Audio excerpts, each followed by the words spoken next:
Okay, hi again, everyone.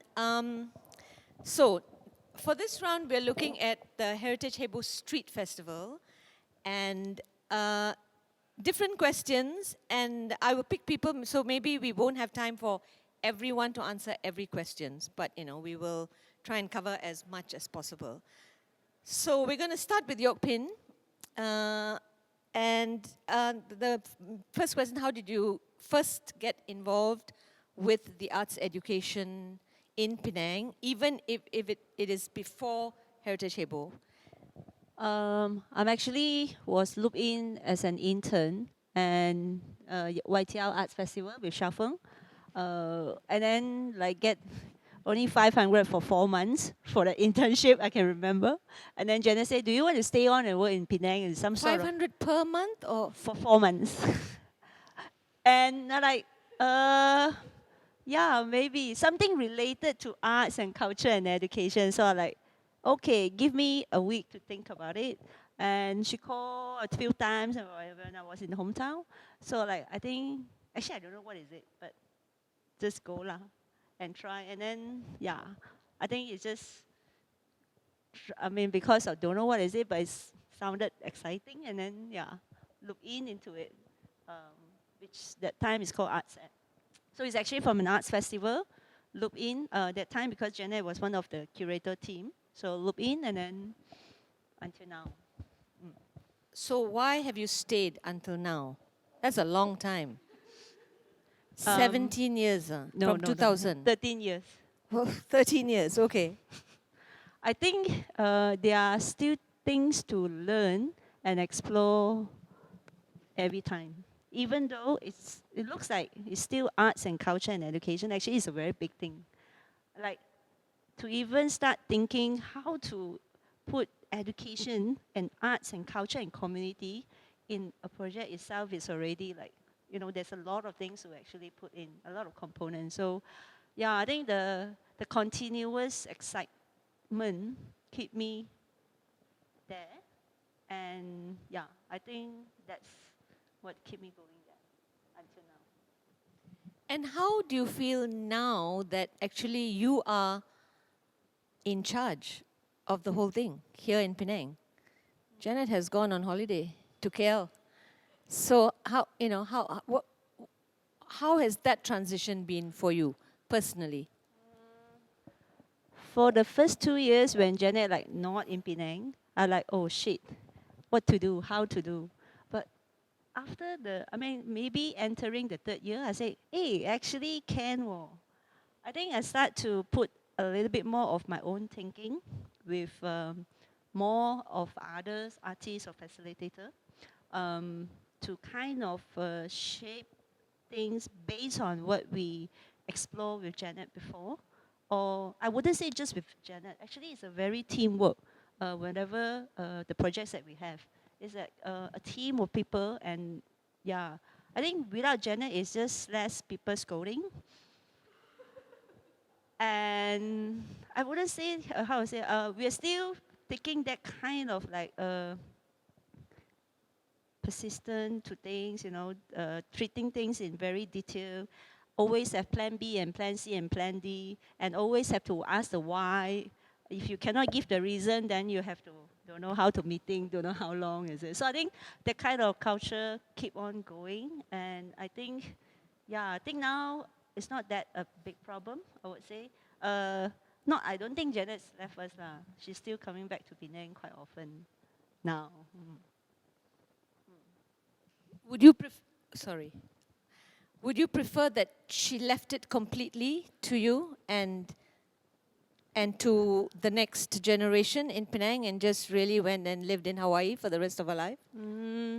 I think no need to answer if you don't want to. We still Sorry, I'm putting you in the spot. You don't have to answer the question. I think we are now working with the children, sometimes when we want to, we stuck lah. Then we say, hey Janet, like this how?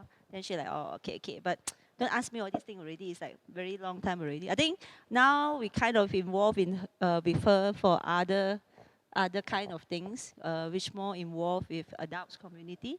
And she getting more and more analytic and a higher level of thinking. So on the other side of analyzing, I think we once a while will ask her to come back for yam cha, and then like, hey, how are we doing? If we do this, maybe whether it's a right choice or not. I think it's more like an opinion, advice that I think is still very relevant to many of us.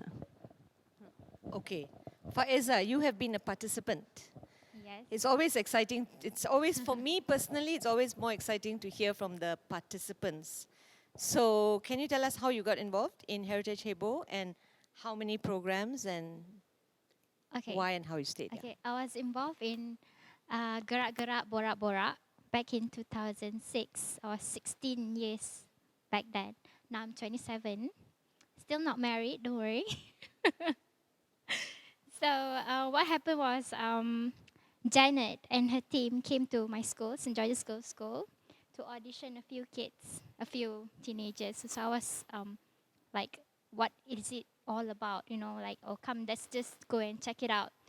So I remember this clearly. We were asked to, be in a circle and then like do weird things on the floor.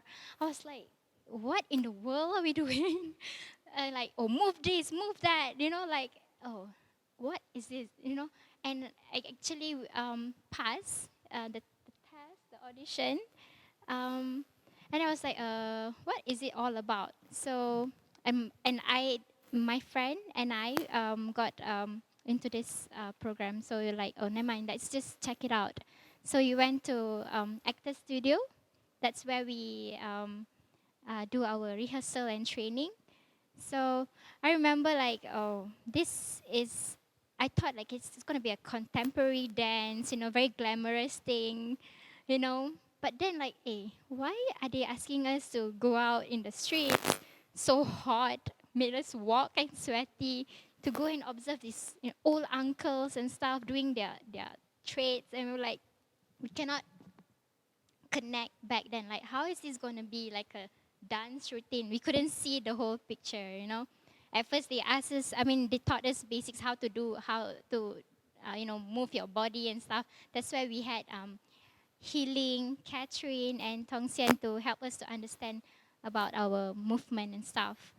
And yeah, so we just went along, we played along with the whole program, did not question so much about it because we were kids, like, oh, let them adults, teach us, like, what to do.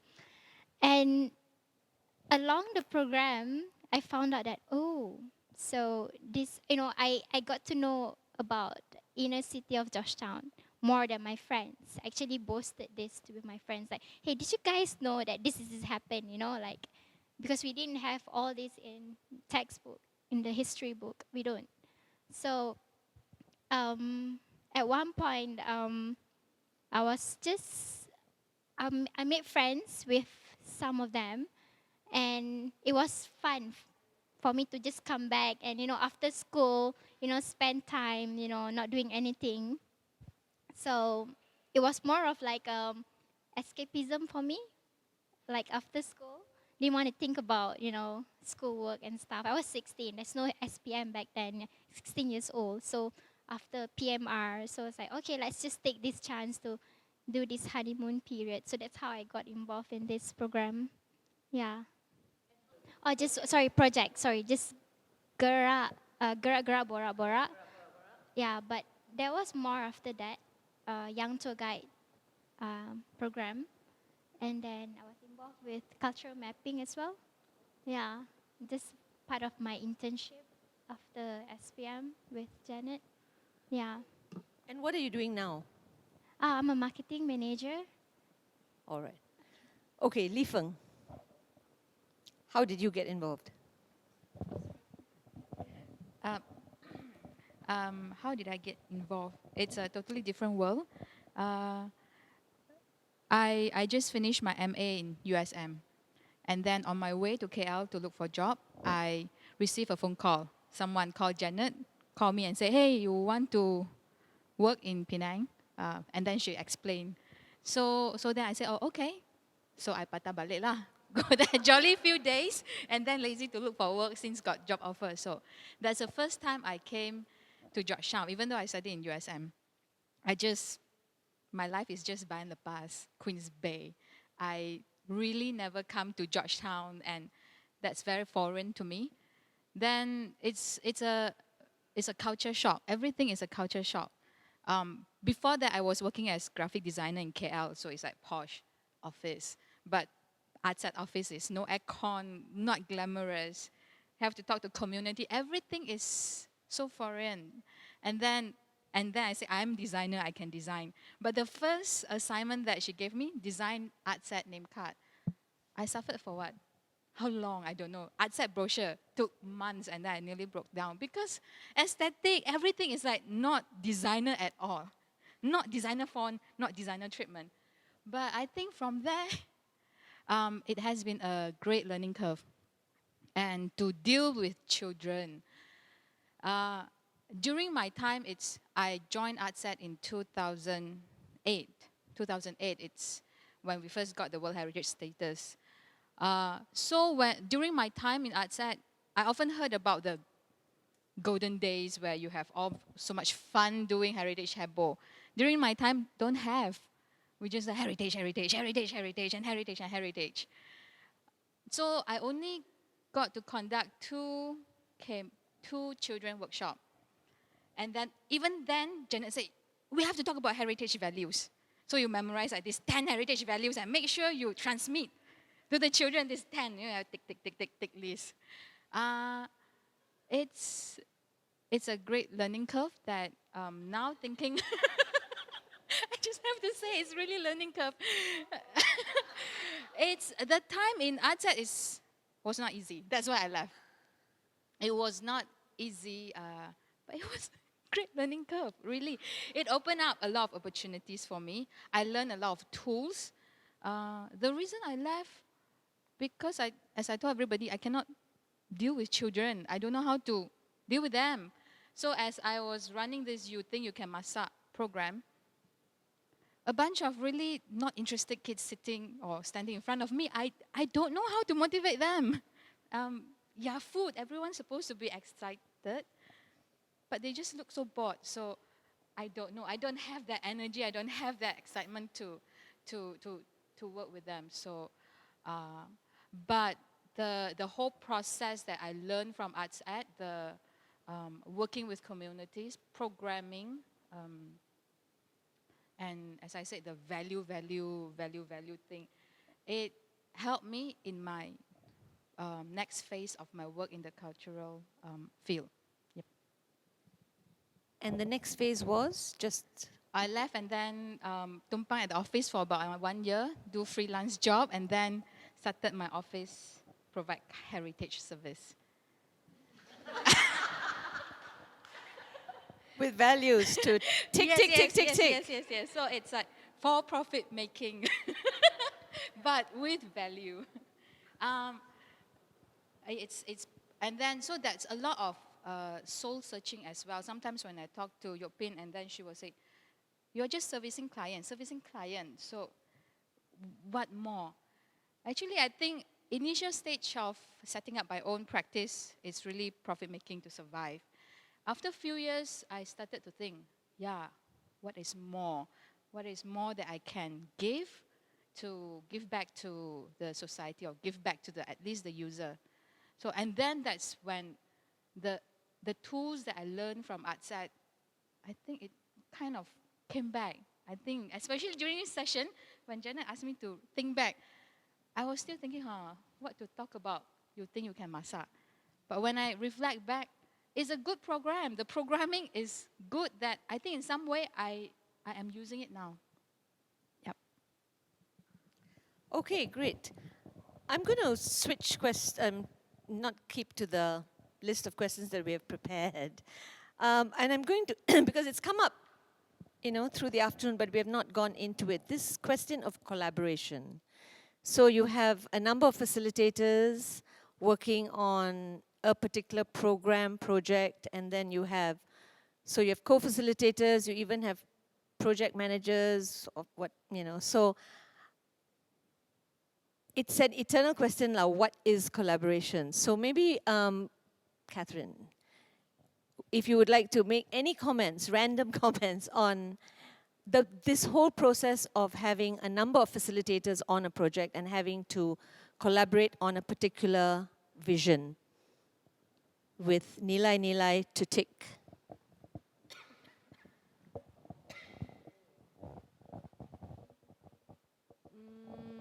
Yeah, this whole period is a bit of a fuzz for me. Actually, when I think of collaboration, and when I think Xiaofeng raised it earlier, and then and the way she said it, it kicked back all these memories. Like, oh yeah, it's always an issue when we talk about collaboration. But now when you put me on the spot, I can't really think about it. And in fact, the first thing that comes to mind is Storm in a Box. which I produce, is our first on-box show, and yeah, but somehow, yeah, it's not been solved really, has it? But the end result of that has always been the best we've made it with the circumstances we have and the resources we had. I think it was done in the best way it could have. For me, that the collaborative problem was always that there was no artistic director. Or the artistic director was also the director, and so there was always conflict there. And or the producer is, Ida, creator, also doubling up as producer, and that's always been the issue in Penang. There's just not enough roles to fill, so everyone doubles up as and does multiple roles. So that's in my memory how it's been an issue. But in terms of the work we did when we explored different, multi performing arts or whatever, I thought it was brilliant, and we saw it come together in Ronggeng Merdeka, Kisah Pulau Pinang, and for me it's brilliant, just brilliant times, and it just came together, I think, really well. So I had a good experience with it. I mean, I can think of the good and also like the odd moments when we're all grumbling, but somehow we pull it off, Xiaofeng, any comments on collaborations? I think while I was working with Ida and Sui Bing, when Janet was on leave, yeah, three of us really struggled, but we also come to a consensus. So three of us, sat together, and we, in terms of creative, side, we decided that, okay, if we are going to have a next project, we will look at the nature of the project and decide who take the lead. Yeah. So for example, if you know that it is, dance is a priority, a bigger component in the project, then Ida will actually be the one who actually make the creative decisions. And then if music is taking the lead, and then Sui Bing will do that. And yeah. And we also, I don't know whether that's a good idea or not. Of course, it reduced the fight. It's like the how to say it? It's not really tensions. Fight. Yeah, that's right. But again, everything become like so polite. It's like, okay, okay, Sui Bing, okay, all right, everything okay. and of course, at one point, we three of us also realized that we need artistic director, like what Catherine said, and it is so difficult for us to get somebody to become our artistic director. Yeah, when they heard about our work. It's so we have approached Kung Yu, Sek Tim.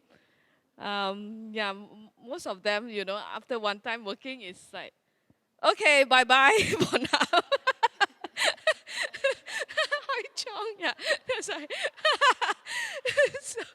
so we just have to, deal with it ourselves, yeah.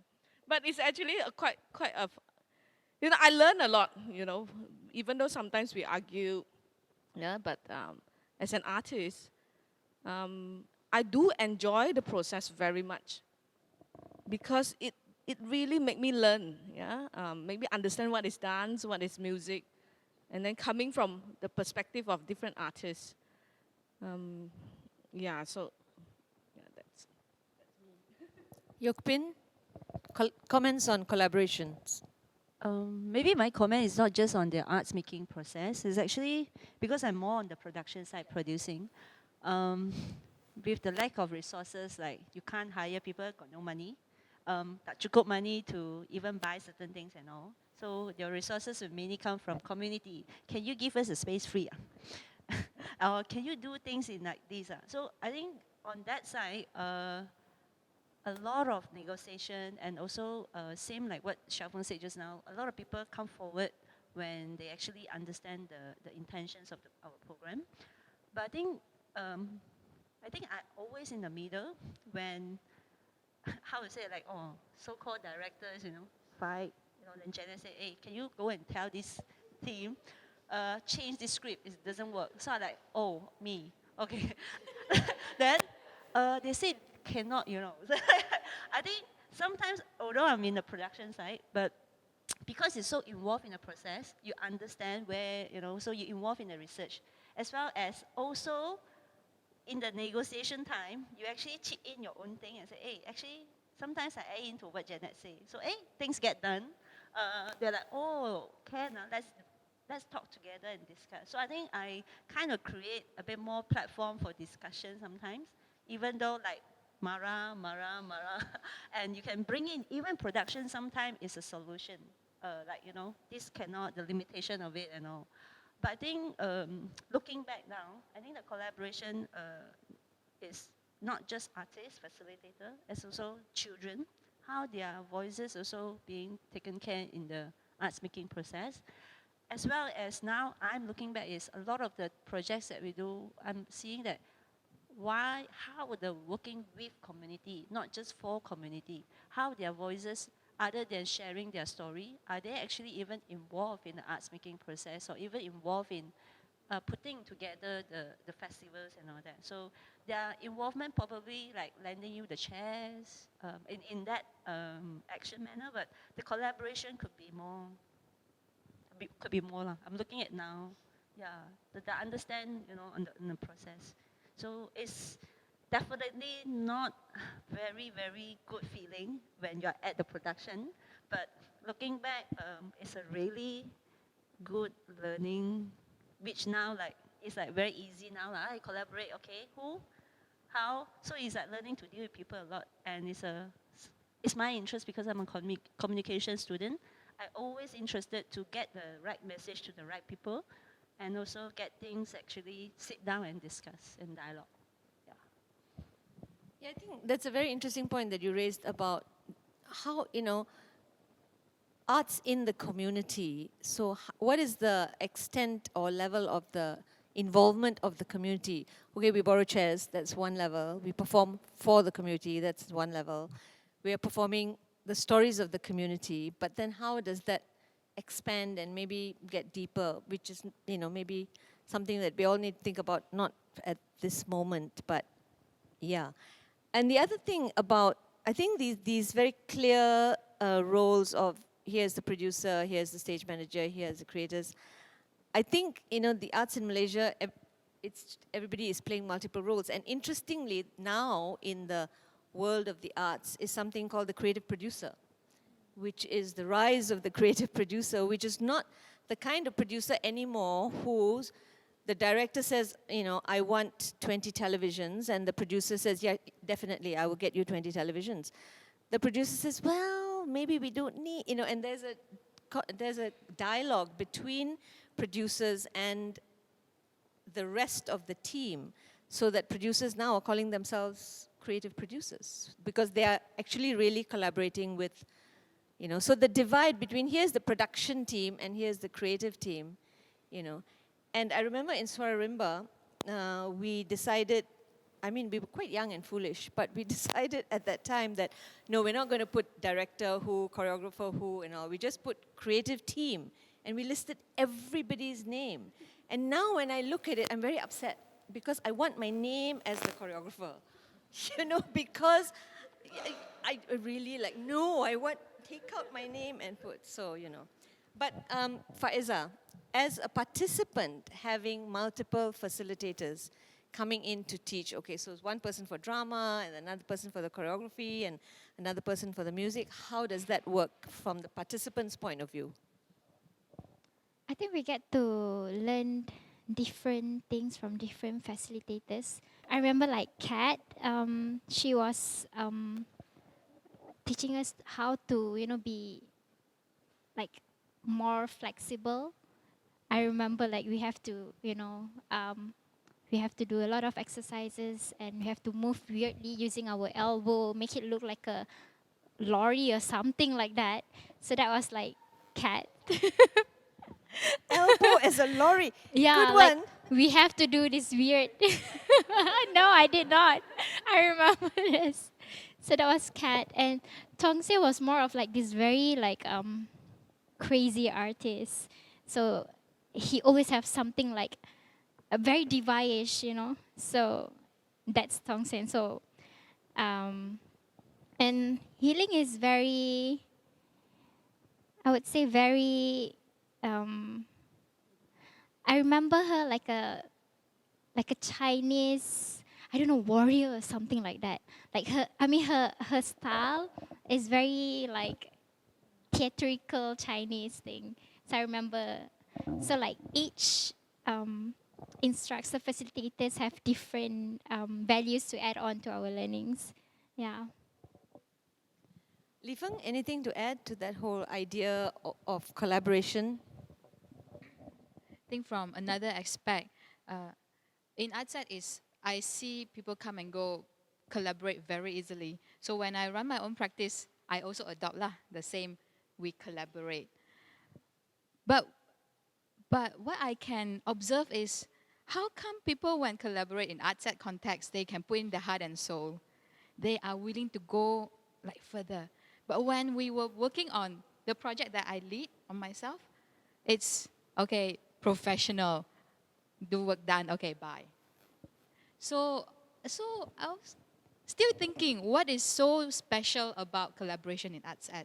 I think it's the environment. It's not the environment, it's the people and somehow the sincerity, or it's the value inside that people are still willing to come back and come back and come back again, although they are not being paid well sometimes.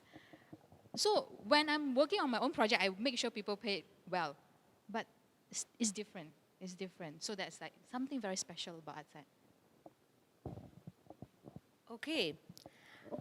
Okay, the next question that we want to look at is, okay, we're looking at Heritage Heboh Street Festival. And starting from Anak Anak Kota already, the work went out of studios and halls and all onto the street. And Mark was asking just now, how does one then look at the location, meaning the street, as a facilitator or as quite a major player in constructing the entire program or project, that the street becomes not just a site, not just a location for the events, but the street becomes quite a crucial player, maybe another facilitator, maybe another creator. Can we talk about that a little bit? Am I being very obtuse? It's more than just we're doing site-specific performance. And when you take it out on the street, you have to think, you have to completely think in a different way. I mean, just on a very simple level, how did these children are going to be heard on the street? Right? So how did that, in creating something like a Heritage Heboh Street Festival, how did the street play a more crucial role than just being a site? Maybe your pin can start. Oh, it's okay. Whoever.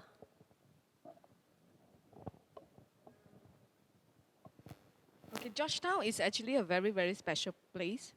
Yeah, every street has a story to tell. So a lot of the time, when we run a workshop, we try to connect the street history to the arts project, so that it makes sense why the specific project is conducted on that particular streets. And I guess that's actually make the project very, very special and very, very memorable to the children. So the street becomes a text. That's right. The street as text. Yeah. So for example, the project Wayang Bayang Bayang, we actually research on the street's history, and then we research the history of a temple located on that particular street, and we use the story, the history of the streets and the temple to create the performance. Yeah, so that's one way that the streets become very meaningful to the project. Yokpin?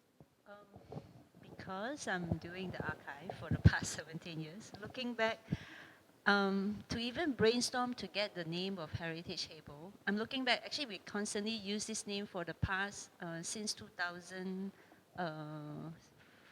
almost 7 years. So it's like a time where we really want to hebohkan, like, make loud about the voices of the young people and about heritage, their perception. And we talk about the street thing, it's a very Georgetown culture where street is the only place where it's considered a bit more public spaces. People get to connect and communicate. So our project are actually very closed door. Like these 20 kids, do in this studio and all. So actually no one knows what are they doing. And when they collect the story, also very personal. So it's actually the only chance where we kind of communicate the findings and the story or the children's voices is through the street setting where it's very public. Where, that's the way where I can see it's very accessible to anyone without age, without gender. You can really just sit there. And it's actually a culture of kotai, because a kotai in Georgetown is every week. Like every single week, there's this street kind of like operas set up for things that are happening. So I think we do not want to introduce new culture, kind of like it's there, but it's not there. But your acting or your dancing and your story sounds similar, but sometimes it's not. So I think we go along with that culture and a bit more accessible. And I look back, actually I've been looking back a lot of videos, and thanks for one good videographer. He actually captured all the old residents when they actually come out from their house, just within maybe 50 steps to watch the performance. And I actually look back, it's actually my neighbor last time in our office. And I got chance to talk to the granddaughter. She actually say, this is the only time she remember her own story. And then she listened to the story from other people because she got no chance to actually listen to other people. So I don't know, the space is not just about the street or the stage. It's like, hey, you help me to collect other story and I listen to it, and it belongs to this Georgetown kind of street thing. So I don't know whether you get it, that kind of space. There are a lot of like collective memories from the neighborhood. Yeah, it's all happening on the streets most of the time. Yeah, so like what Yuping said, it's also a payback time because we are actually using their assets to run workshops and all that. So by getting their stories and doing it, in front of them, performing it in front of them, so that's something I think that there's a two-way communication rather than just give or take all the time. Faiza, as a young street performer, street performer pula? Not so young, is it? It does sound wrong. Yeah, streetwalker, you. So how did you feel performing open on the streets? It was actually intimidating. But then because like the whole process, like we did not just like dance on the street just like in one day, but we were taking like a whole process where we went out and talked to the roti jala person, like the flower garland maker. So we engaged with them. We actually like we sort of like felt the whole inner city. So it wasn't that intimidating after that. At first it was because like before this project, we were just there blindly, like, oh, we went to Market Street just to makan, have nice dosai. That's it. We don't know so much about the history behind the streets. But after the program, like, we got accustomed to the stories, to the life, to the history, to the people, and actually, personally, like my friends, I mean KLites, they every time they if they want to come to Penang, they will always say, Faiza, are you around? Like, can you take me around? You know, because they want to hear stories about some of the what we know and all that. So, and I've received this good feedback. Oh, the Penang girl who knows so much about Penang. So it actually brings positive impact for me. Yeah. So yeah. Okay. You want yeah, sure. So the history, the memories, the settings, it's text, like you say, it's text. But I think in the process itself, we also stage the residents as actors in a way, because for every interview, every storytelling session, they are performing in a way. So in the process, I think we also give a chance for the residents to activate them as actors. Kat, anything to add? No. Okay, Janet, last question for you to ask them. Do you have any question to ask? I think we'll connect it to the two issues of maybe collaboration and to what extent are you collaborating with community? Because I think in your actual careers, especially Li Feng and Yok Bin, how you took some of these ideas of collaborating with community or moving beyond just the street as text and actually placing community as actors, which we didn't do. We used text. I mean, we use whatever the buildings as text, stories as text, or even, characters, physical characters as text. But we never actually placed them. Yeah, and I think Yok Bin has been struggling with this in the recent work. How do you put community in the center? And why has it taken us so long? And why were you able to do that in your work? So wait, Janet. So what is the question for everyone?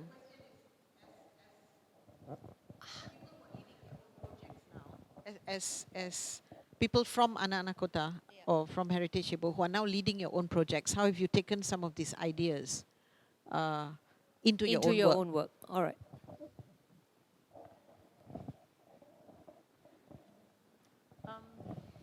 I think there's a lot of stakeholder who actually you need to kind of like work with. For example, like Li Feng, she chooses not to work with children. So there's actually one stakeholder that you do not need to take care of. But in Arts-ED, children learning and education is the main kind of like intention. But then when you put children to learn in the site, so then community needs comes in. So who's first? And there are limitations for the students as well as in the real side, how community perceive a project, or it's actually their everyday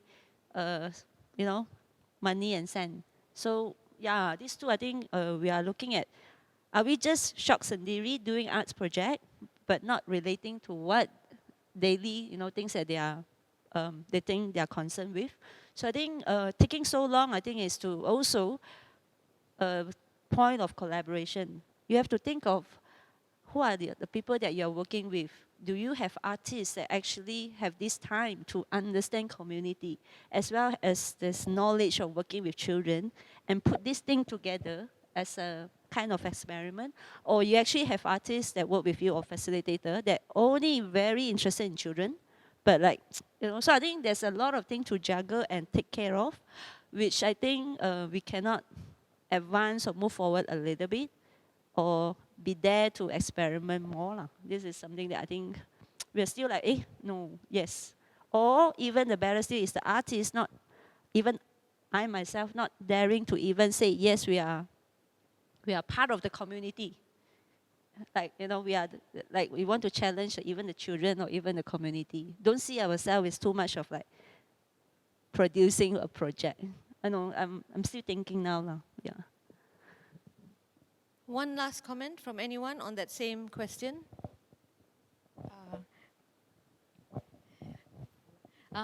Okay, communities starting to work in Arts-ED. Community is the golden word that everybody have to talk about. So community is very complicated to me, but from experience, the kind of project that can work as a community, a more interactive kind of community project is when they are willing to do, or when they have needs. So I have worked as a content creator for Street Festival for past 2 years. From my experience, the communities who are willing, they will actually lead. You don't have to lead them. They will lead you. But what we as facilitator can do is the way when we approach them. I have tried to relax the rules and templates and tell them what to do. So instead, it's more like co-working relationship. I go to you, then let's talk. This is the theme this year. What do you like to do? Then how can we support you? So we will put the power relation more equal instead of we leading the project. I think this relationship will work better. Just from my experience working for on the heritage celebrations, yeah, I was working with Kung Yu and Sui Beng, yeah, taking the methodology from Anak Anak Kota. Yeah, so I agree with Lifen that actually the best way to deal with community so far for me is to look at their values. Because community will always want to take the lead because they have their own belief system and their values. So once you get their values clear, yeah, it's very, very easy to work with community. And you have to understand the system, yeah, the lifestyle and the system. Because the community, when they do a project, they don't have production teams, they don't have creativity team, they don't have, whatever theme or whatever. Yeah, so when we did the heritage celebrations, we introduced these kind of terms to the community. At first, they were very reluctant, yeah. But then, after a few years, they started to realize that okay, they must get things organized. So they set up their own team, yeah. So so that's I feel how, how an artist or a facilitator, you just have to compromise the values of the community, and then it will works best. Okay, I think there's a phenomenal amount of work that's been done here in Penang over the last 20 years. There's a lot to think about, community, and some wonderful things that came up this afternoon. Tough love, power, play, changes, shifts in power, criticality, changeability, practicality, hands-on. I mean, really just so much material to think about. And thank you all very much for your time and your thoughts and your intellectual rigor and stamina. Thank you.